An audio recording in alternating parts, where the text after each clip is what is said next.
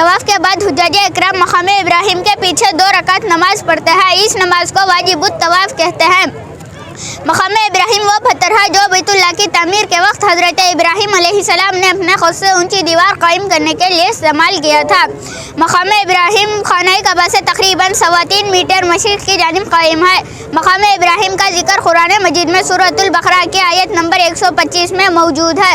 وَإِذْ جَعَلْنَا الْبَيْتَ مَثَابَةً لِلنَّاسِ وَأَمْنًا وَاتَّخِذُوا مِن مَّقَامِ إِبْرَاهِيمَ مُصَلًّى. اور جب ہم نے خانہ کعبہ کو لوگوں کے لیے جمع ہونے اور امن پانے کی جگہ مقرر کیا اور حکم دیا کہ جس مقام پر ابراہیم کھڑے ہوئے تھے اسے اپنی نماز کی جگہ بناؤ. اس کے بعد صفا و مروہ کی سعی کے متعلق ہمارے بہن ماریہ بتلائیں گی. السلام علیکم ورحمۃ اللہ وبرکاتہ. I am Maria Siddiqa from grade 6 Ali Public School Kolar. بسم اللہ الرحمن الرحیم. In the name of Allah, the most merciful and the most merciful. اس کے بعد صفا مروہ کی سعی کرتے ہیں. صفا مروہ قرآن میں اللہ تعالیٰ کا فرمان ہے ان الصفا والمروہ من شعائر اللہ. بے شک صفا مروہ خدا کی نشانیوں میں سے. صفا مروہ 2 پہاڑیوں کا نام ہے جو مکہ میں خانہ کعبہ کے پاس واقع ہے. ان 2 پہاڑیوں کے درمیان حج اور عمرے کے موقع پر حاجی 7 چکر لگاتے ہیں. اسے سعی کہتے ہیں. سعی کا عمل صفا سے شروع ہو کر مروہ پر ختم ہوتا ہے.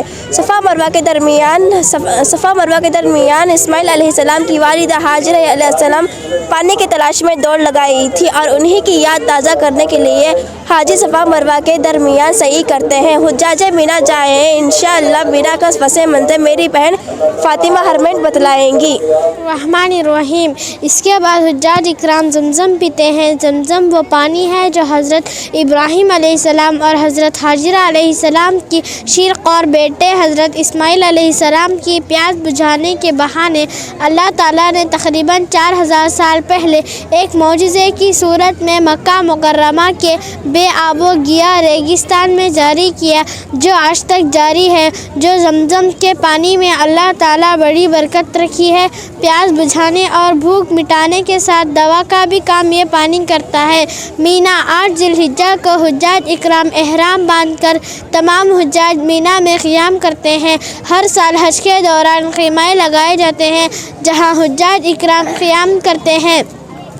حجاج اکرام 8 ذی الحجہ کی ظہر عصر مغرب عشاء اور 9 ذی الحجہ کی ظہر مینا میں ادا کرتے ہیں. اس کے بعد تلبیہ پڑھتے ہیں. لبیک اللہم لبیک لبیک لا شریک لک لبیک ان الحمد والنعمت لک والملک لا شریک لک. اس کے اور حج کے ارکان سیکھتے رہتے ہیں. اس کے بعد حجاج اکرام عرفات کے میدان کو جاتے ہیں. میدان عرفات کا ایک دن کا منظر ہماری بہن کلثوم بتائیں گی. ورحمۃ اللہ وبرکاتہ.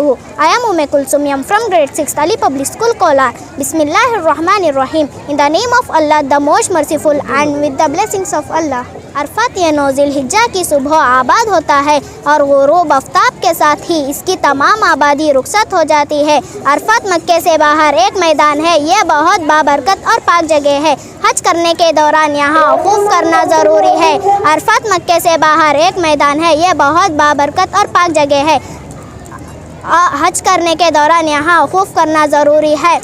جبل رحمت جو کہ عام طور پر جبل عرفات کے نام سے معروف ہے. اسی پہاڑی پر نبی اکرم صلی اللہ علیہ وسلم نے خطبہ حجۃ الوداع دیا تھا. قرآن پاک میں اللہ نے میدان عرفات کا ذکر کیا ہے. فَإِذَا أَفَضْتُم مِّنْ عَرَفَاتٍ فَاذْكُرُوا اللَّهَ عِندَ الْمَشْعَرِ الْحَرَامِ وَاذْكُرُوهُ كَمَا هَدَاكُمْ.